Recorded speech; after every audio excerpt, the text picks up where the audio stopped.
I shouldn't have agreed to live with my mother-in-law. While enduring her usual nagging, I let out a deep sigh. My name is Sarah, and I'm 31 years old.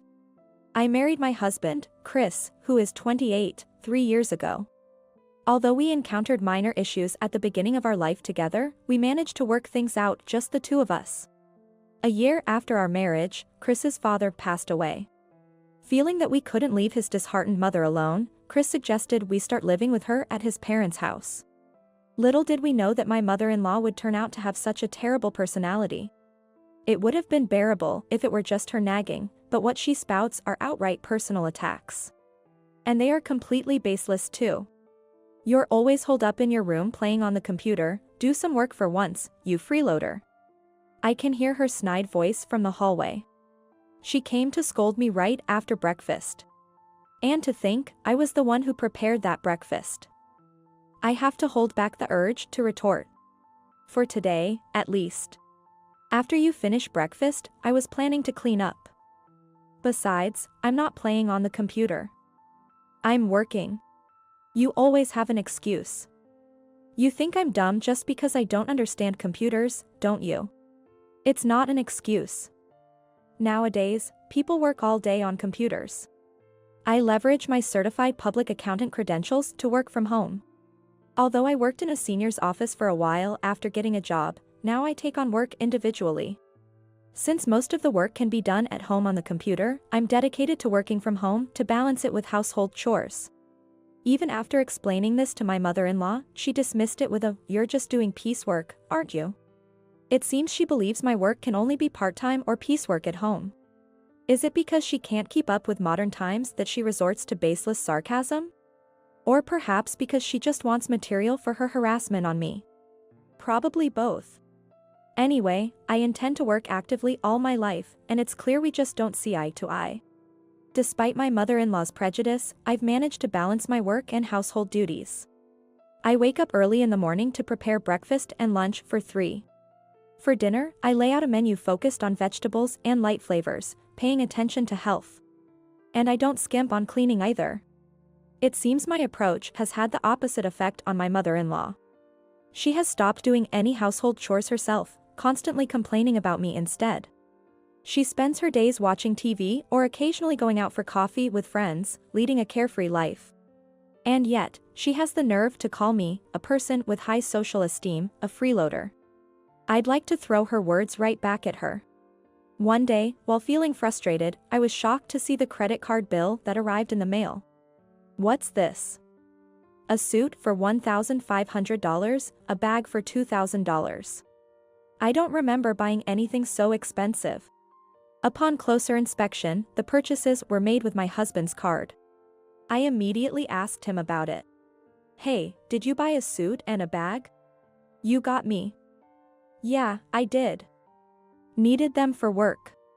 "Needed for work? But you're in a regular sales job, aren't you? You don't need anything this expensive." Until now, my husband's suits were around $300, and he bought bags for a similar amount. Nah, good stuff is totally different. It makes me feel more composed and, above all, the appearance is on another level. See? I've gotten cooler recently, right? Do you think so? To me, it doesn't seem that way at all. A young guy in his 20s wearing a suit that's beyond his means looks like he's being swallowed by the suit, which I find rather unsightly. Sarah, you really have no eye for this. My mother-in-law barged into our conversation with gusto. Chris, you look fantastic. Really cool. Thanks, Mom. How dare you criticize how your husband spends his money when you're living off his earnings? Who do you think you are? I was furious with my mother-in-law for intruding into our conversation and making such baseless claims. The nerve, I thought, that's my line. But more than my incomprehensible mother-in-law, my anger grew towards my husband, who didn't back me up at all. I had a lot to say to my husband, but I knew it would end up with my mother-in-law defending him and screeching at me. So, I just warned him, anyway, please refrain from making such expensive purchases. Or at least, consult me beforehand, and left it at that. However, my advice had no effect. My husband's spending only continued to increase. And the expenses were all for entertainment, lavish meals at restaurants, high-end brand scarves and wallets, long-distance taxi fares. There was nothing that seemed truly necessary for work. My husband wasn't like this when we got married. The major factor behind his change was my mother-in-law. You're the man of the house, so act like it. Never help with the housework. Don't let her boss you around just because she's older. You need to show her who's in charge. Like a spell, my mother-in-law chanted this to my husband every day. My indecisive husband, lacking his own will, easily got swept up in her words. To bring back his kind nature, I had to seal away my mother-in-law's cursed words. I resolved to confront her and headed to her room. What do you want? I'm busy, so keep it brief, please. While watching a talk show and sipping her coffee, my mother-in-law spoke with a look of boredom. Listen, we can't save any money because of Chris's wasteful spending. We absolutely need savings for house repairs or illnesses. Anything that might come up. That's just because you're bad at managing money. At his age, he should be making about $90,000 a year, right?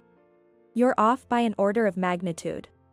Wait, he's making $100,000 a year? To her, an order of magnitude seemed to mean increments of $10,000, but I kept silent. Taking my silence as confirmation, her eyes gleamed. Anyway, could you also tell Chris to stop his wasteful spending? Okay, is that all? If you're done, can you leave? She shooed me away as if I were a dog or a cat, waving her hand dismissively. This is hopeless. A few days later, my mother-in-law stormed into my room, breathing heavily. What do you want, barging in like this? With a smug look, she thrust a green paper at me. Sign this now and get a divorce. You were after Chris's money from the start, you gold digger. Chris has already signed in the divorce oath she held. I snatched the divorce oath from her hand and headed straight to Chris's room. Chris, did you sign this? Yeah, Mom said you were only after my money. I see. And you believed her? Well, she's my mom. His response made up my mind. All right. Let's get a divorce. I packed the divorce oath, my laptop, valuables, and clothes into a suitcase and left my in-laws' house. My parents' house was too far away to return to on a whim. For now, I checked into a business hotel to calm down. Getting a divorce was a definite decision for me. To top it off, I can't believe that I was accused of being after the money. I couldn't imagine living with a man who had given up using his own brain and had a dependent personality. I'll sign the divorce oath to send it to Chris tomorrow. I don't mind getting a divorce at all. In fact, it's a welcome escape, and I have no intention of fighting it. But there's something unforgivable. While meticulously reviewing the credit card statements, I came up with a perfectly legitimate counterattack. After getting a divorce, I was enjoying living alone. I chose a room with good security, so the rent is a bit high, but I have savings from my single days. And it shouldn't be disproportionate to my earnings. Living with Chris and his mother was stressful, and I realized that all over again. About a month after the divorce, I got a call from Chris. Hello?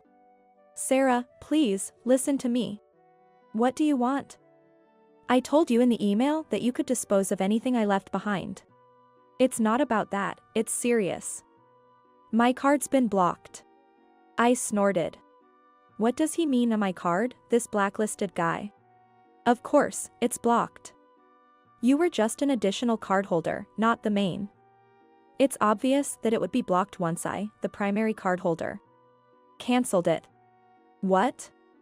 Really? That's a problem. I'm a stranger now. Deal with it yourself. With that, I ended the call. He kept calling me obsessively after that, but I never picked up. Actually, before marrying me, Chris had accumulated a lot of debt from revolving payments and installments that he couldn't pay off. I took on all of it and cleared it for him. Looking back, I should have cleared things with him instead.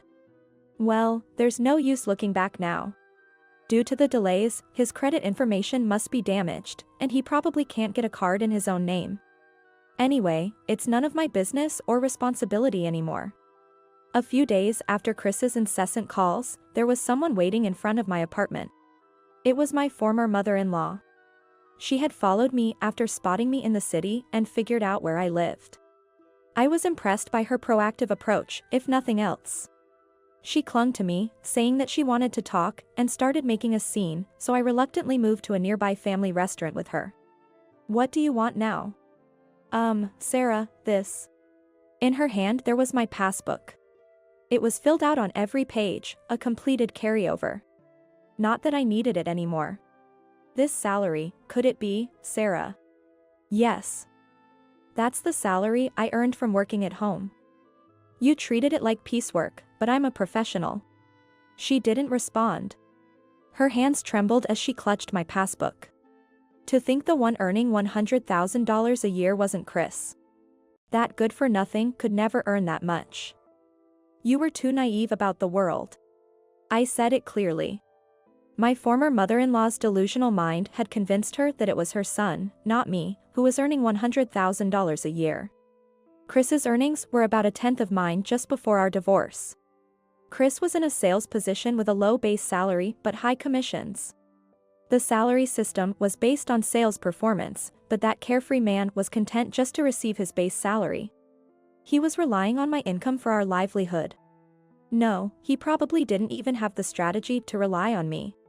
It seems my former mother-in-law has finally faced that reality. "Sarah, it's not too late to fix things with Chris." "It's too late," I replied with a sharp interjection. How amusing it was. Even when I interrupted her, my former mother-in-law didn't give up and continued in a cajoling tone. "It's a waste to split up after you fell in love and got married." "It's not a waste. It's much more wasteful for you two to squander the money I earned." "What? That's terrible. How can you say that? Why don't you stop relying on other people's money and work? Then, you won't be a freeloader." "Is that all you wanted to say? To abandon an elderly person in need, you monster." Ignoring my former mother-in-law's howls, I confidently left the diner. I felt relieved from the stress of living together. After witnessing my former mother-in-law's tantrum, it was time to deliver the final blow to Chris. I decided to execute the final part of my plan. Friday night. I waited in front of a building in the entertainment district. It housed several dubious shops, including a nightclub Chris frequented. Just after 9 p.m., Chris appeared. He was arm in arm with a flashy woman who seemed to be a stripper there. "Sarah. Why are you here?" "As usual, you're clueless. I'm here because my card is being used to pay for this place." The payment details listed this club's name several times. And it was always used on Fridays. Knowing the club's name, it was easy to find the address. "Chris, who is this woman?" The woman clinging to Chris looked to be in her early 20s. She was wearing a miniskirt that almost revealed her underwear and a blouse with a deep neckline. "Pleased to meet you. I'm Chris's ex-wife, so basically a stranger to him." "Hey, Sarah. I came here today because I have something to tell you." "Chris. Please return the money I paid off for your debts before our marriage and the money you wasted during our marriage. I'll be sending a legal notice through a lawyer soon, so please respond to it. And you, it seems you've had a lot bought for you by him. But it all came from my money." "Wait, Sarah." Ignoring Chris's calls, I walked away with my heels clicking. How about that for a cool woman? Behind me, I could hear Chris and the woman arguing. The stripper with Chris was likely his affair partner. The credit card statements included expensive makeup and clothes from brands popular with young women. And even charges for short stays at hotels. These suspicious purchases were all concentrated on Fridays. Of course, the payments at the nightclub were also on Fridays. It turned out that Chris had been spending his Friday afternoons on dates with his affair partner. He would spoil her with expensive gifts and then take her to the nightclub for a companion outing.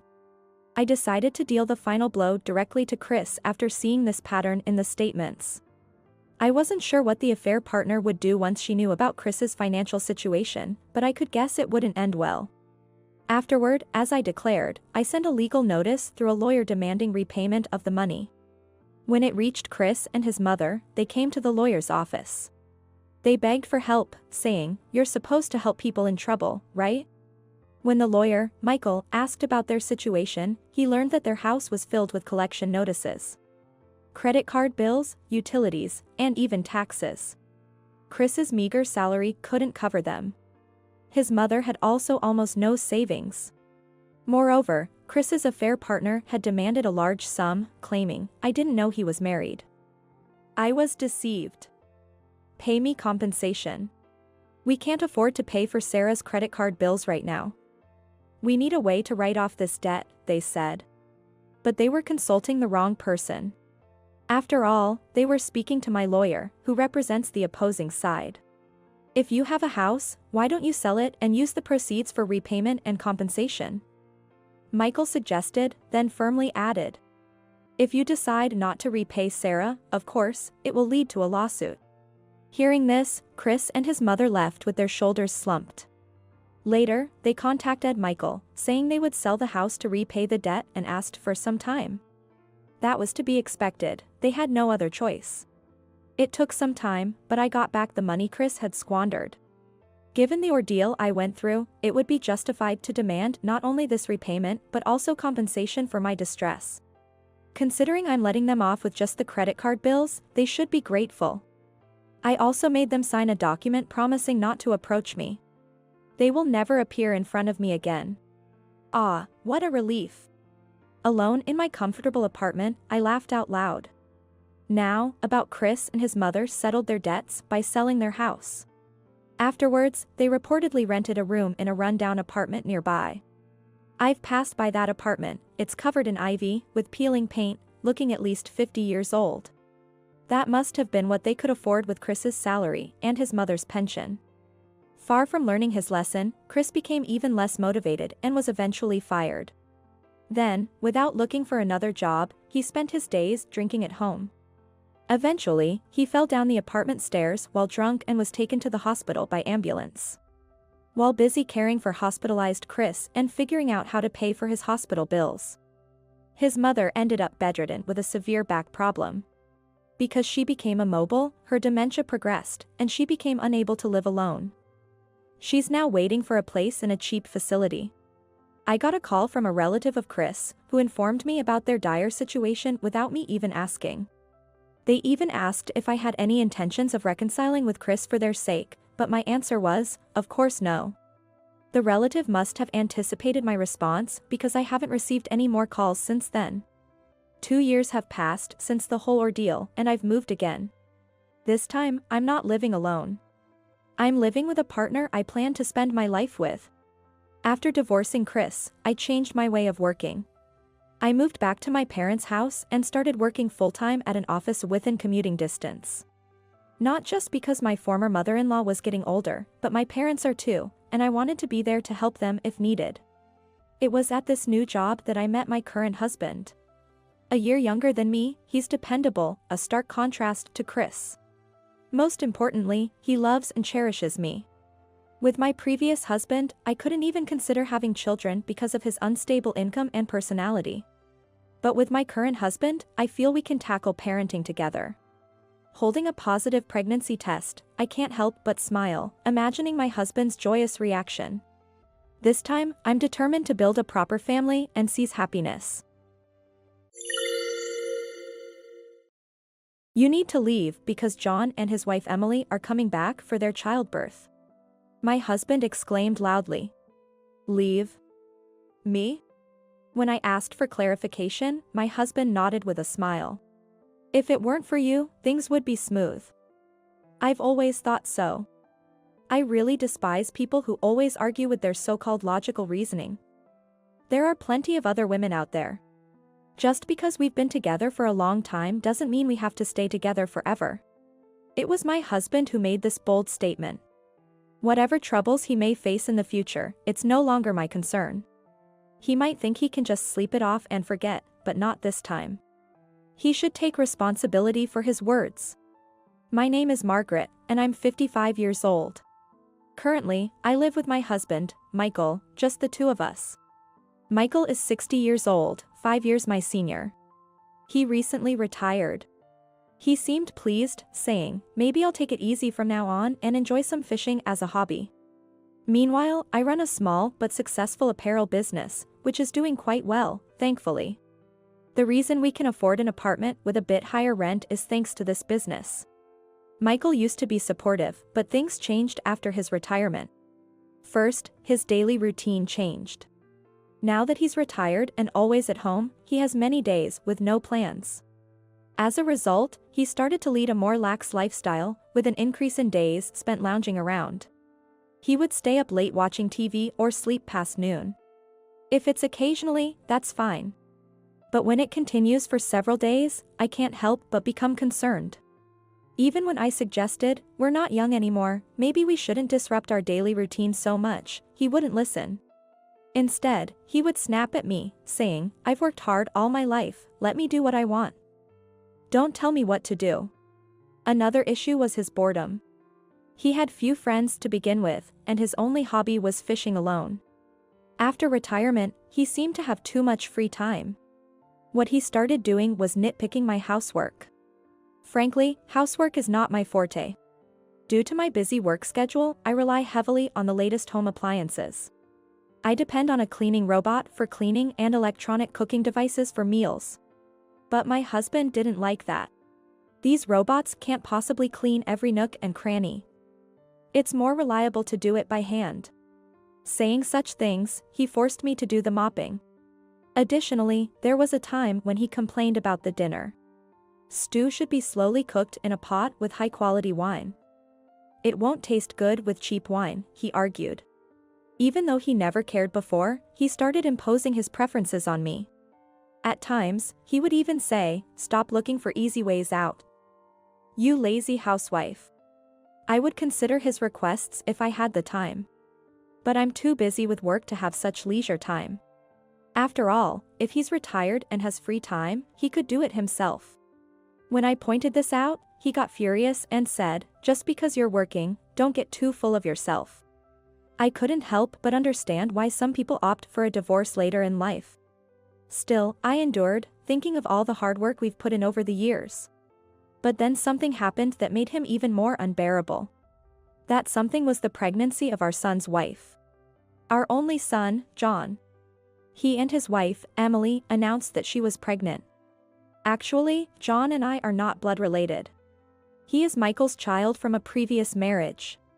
Michael and I remarried when John was about 10 years old. Upon hearing the pregnancy news, Michael was ecstatic. Our first grandchild. Yes, it's exciting. I was happy too, but Michael's joy was extraordinary. I think he was experiencing what you might call an overenthusiastic grandparent. That's why things turned out the way they did. The main reason why he was so excited about the pregnancy announcement was probably because Emily said she wanted to come stay with us for her delivery. Emily was raised in a single-parent household. She turned to us this time because her mom is too busy with work and couldn't accommodate her. Michael was all too eager to help. I want to welcome the baby in the best possible conditions. With that, he started preparing. That was fine in itself, but for some reason, he insisted that I be involved in everything. The crib should be this one. Just in case, get all types of baby formula. Oh, and we need to stock up on diapers too. He would just give orders arrogantly. But I was busy with work and household chores. Even when I managed to find time to prepare amidst my busy schedule, I often received complaints that it wasn't right. Not like that. I told you, that's not what I meant. Hey, enough is enough. I get that you're excited, but if that's the case, do it yourself. Stop relying on me for everything. He must have never imagined I would stand up to him like that. He was stunned into silence. Our first grandchild, you know? And you say such distant things. I see, it's because you're not related by blood to John. You don't find him dear. Do you? That's not it at all. Don't say such terrible things. You're just going too far. I thought Emily wouldn't want to come if she knew you were doing all this. It doesn't seem like a relaxing environment. Michael tried to retort but couldn't find the right words. He clenched his back teeth in frustration and went into his room. I shouldn't have said that much. It was just that he was too enthusiastic, and I ended up saying too much because I was being stubborn too. And to be spoken of John in such a manner was shocking to me as well. I do want John and Emily to feel relaxed. That's exactly why I had to stop Michael's reckless behavior. I wanted to make amends with him afterward, but he wouldn't come out of his room. With no other choice, I said through the door, "I'm sorry about yesterday. I'm off to work now," and left for work. That day, I had many troubles at work and returned home much later than expected. At this rate, dinner would be late. What should I make? Thinking about this on my way home, I found Michael already sitting at the dining table, waiting. "I'm home. Sorry for being late. I'll make dinner as quickly as I can." There was no response from him. I moved around busily, trying to make dinner in a hurry. Michael just sat there, watching me, as if to pressure me. If he's going to be home anyway, he could at least make dinner. At the very least, he doesn't need to rush me like this. Finally, I managed to prepare grilled chicken and placed it on the table. "Sorry to keep you waiting. Let's eat." Without a word, he immediately started devouring the grilled chicken. "Were you that hungry?" I also took my seat and began eating the grilled chicken with my fork. Before I was halfway through my meal, he had finished eating. After finishing, he sat up straight and looked at me. "What?" I asked, and he replied in a low voice. "You're always about work, work, work, neglecting the household chores." "What?" His unexpected words almost made me drop my fork. "What are you talking about? I'm not neglecting anything. Don't play dumb. Like today, for example. Just grilled chicken, no salad, no soup? That's unacceptable. Indeed, I usually serve salad and soup with meals. But it wasn't out of laziness today." He was watching me so intently, as if hurrying me, that I thought he wanted to eat quickly, so I hurried things along. Even though I explained this, he seemed unconvinced. "It's not just that. You negate everything I say or do. You must be looking down on me because I'm retired now. You think you're better because you're working. That's not true at all." No matter how many times I denied it, he wouldn't be convinced. I was getting increasingly frustrated. Let's stop this fruitless argument. John and Emily will be visiting soon, and I don't want to greet them in such a negative atmosphere. At this, Michael smirked. "Yeah, that's right. I've been thinking the same. That's why I've come up with a great solution." "A great solution?" As I tilted my head, he loudly said, "John and Emily are coming back for their childbirth, so you need to leave." "What?" It seemed unbelievable, but he wasn't joking. "Leave? Me?" When I asked again, he nodded with a smile. "I think things will go smoothly if you're not around." "I've always thought so. I really despise people like you who always argue with their so-called logical reasoning. There are plenty of other women out there." I was shocked. After decades of marriage, to hear such words. Michael seemed to be getting carried away, his words flowing non-stop. From his mouth poured a stream of complaints directed at me. "First of all, you lack respect for me, the head of the household. Always complaining instead of just listening quietly." "Complaining? I respect your wishes as much as I can.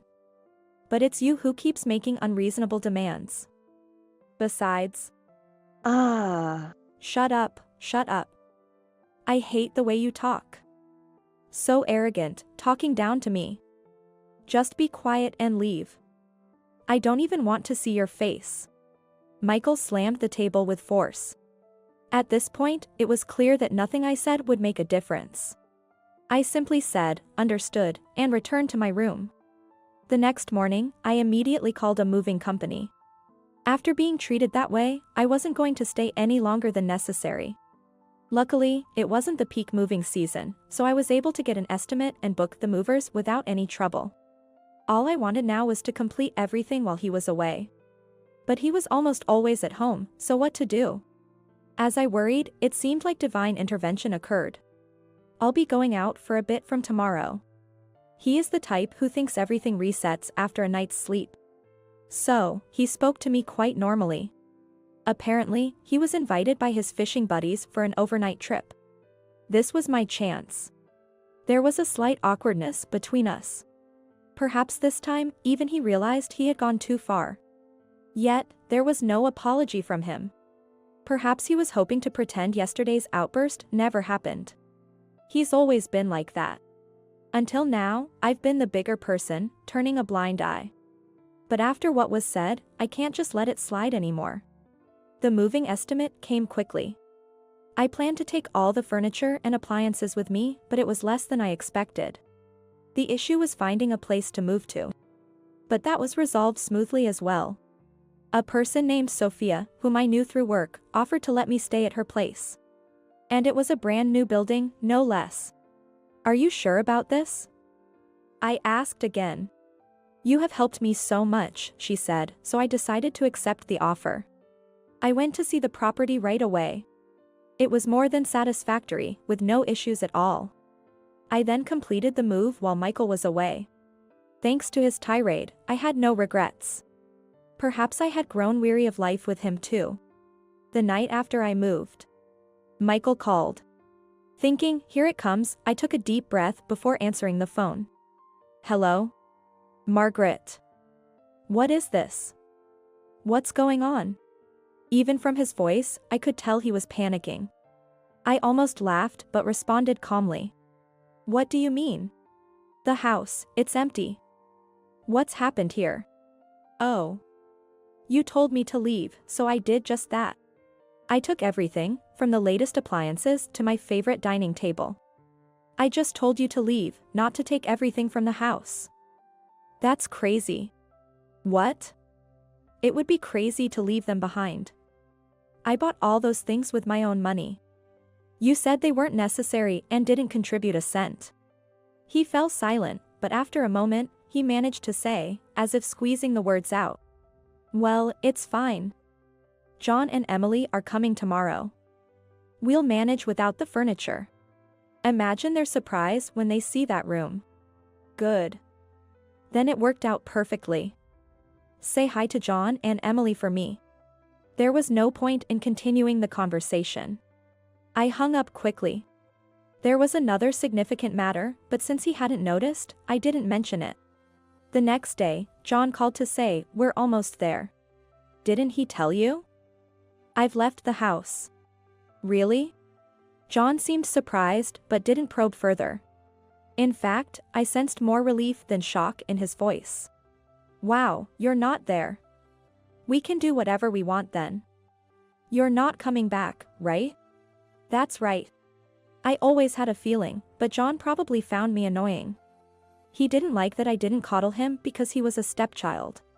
You're not as kind as other women, young John once told me. I thought I was raising him with love so he wouldn't struggle in the future. Well, it's better this way. We don't have to walk on eggshells around each other. Emily wasn't fond of you either, so she'll be happy. Take care. Being overly talkative must be something he inherited from his father. After hanging up the phone, I found myself pondering this. I was somewhat on edge that day, making it hard to focus on work. I thought I might receive a call regarding the furniture and appliances. Previously, Emily had mentioned, having all these appliances must make things so much easier for you.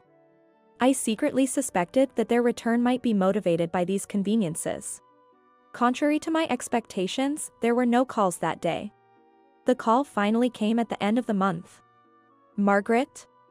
I immediately knew the reason for my husband's hesitant call.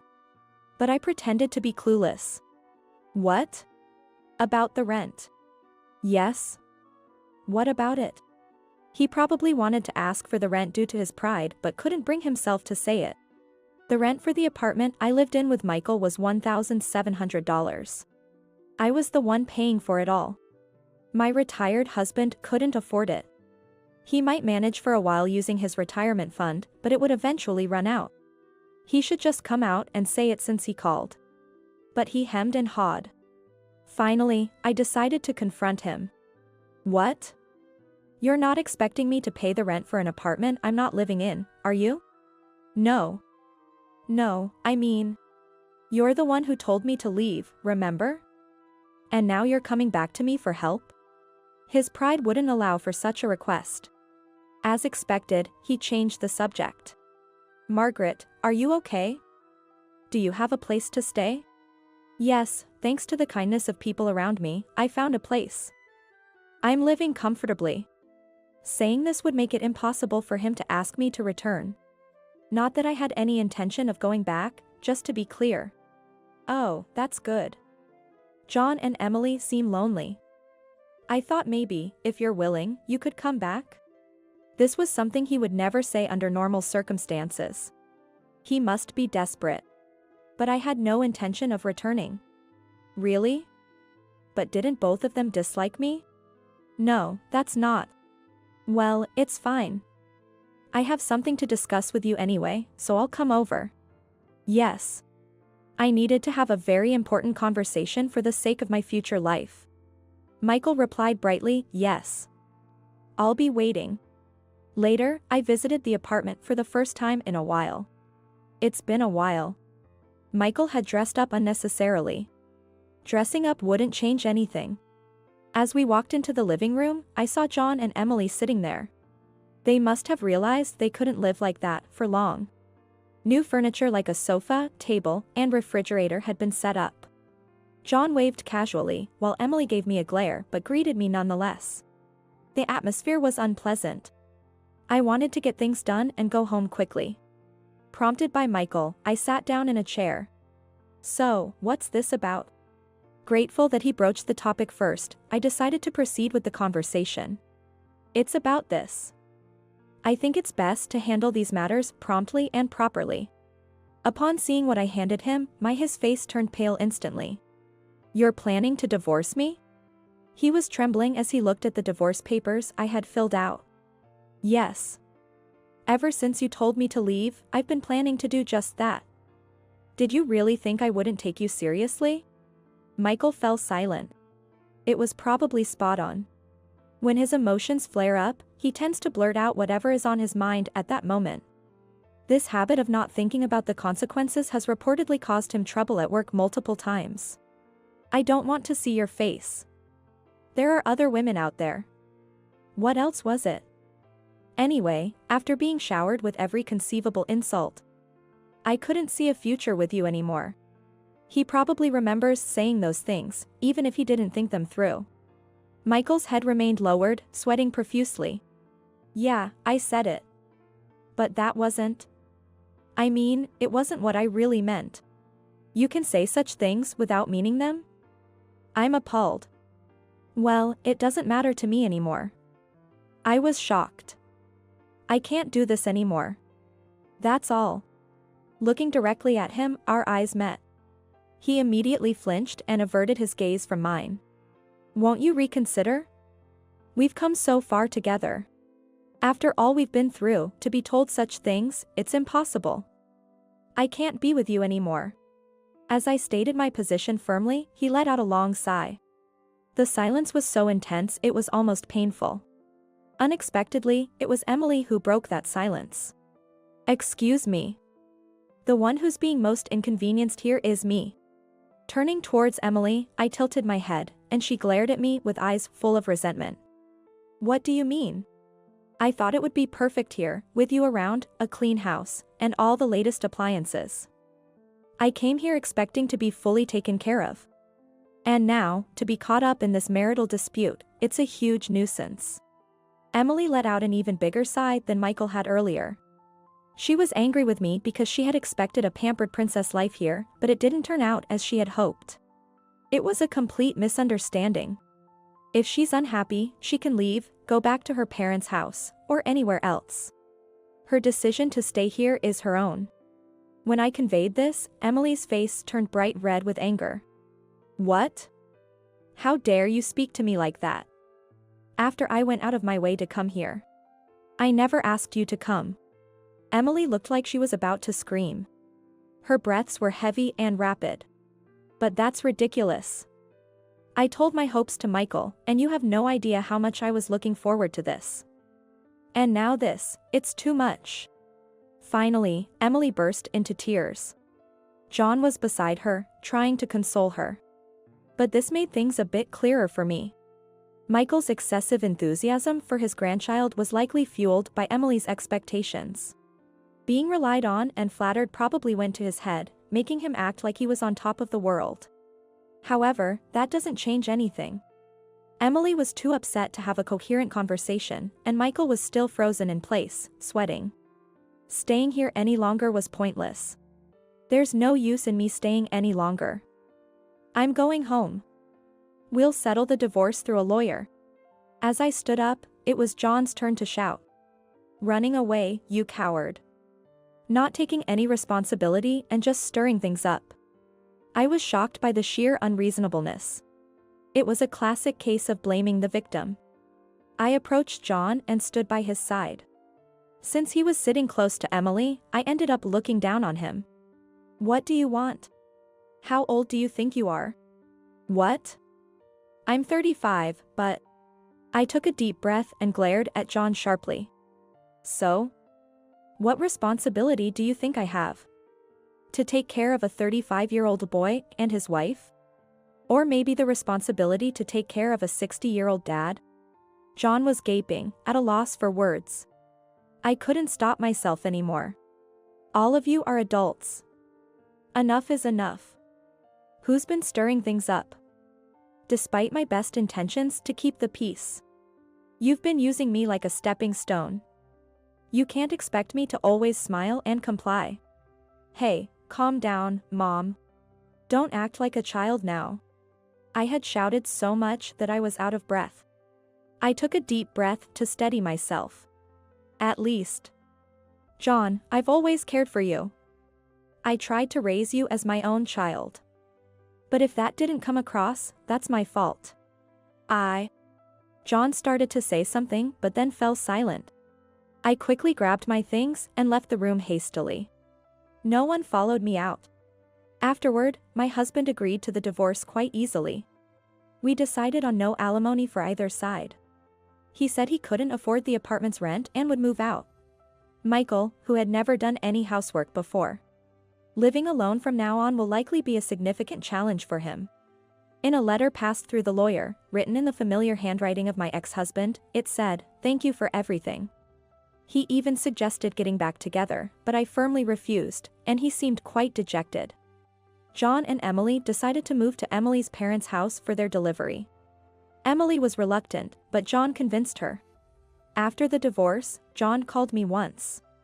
"I'm sorry for everything. I'll try to be a parent like you," he said, sounding embarrassed. Perhaps John hadn't disliked me as much as I thought, maybe he just couldn't express himself honestly. I ended up buying the new house I was renting and still live there. Work is going well. I was a bit tired right after the divorce, but now I feel refreshed. The relief of not having to take care of anyone is immensely liberating. I don't know how many more years I can work, but I plan to do my best as long as I can. Of course, I'll enjoy my personal life too. And in my heart, I secretly wish for John's happiness.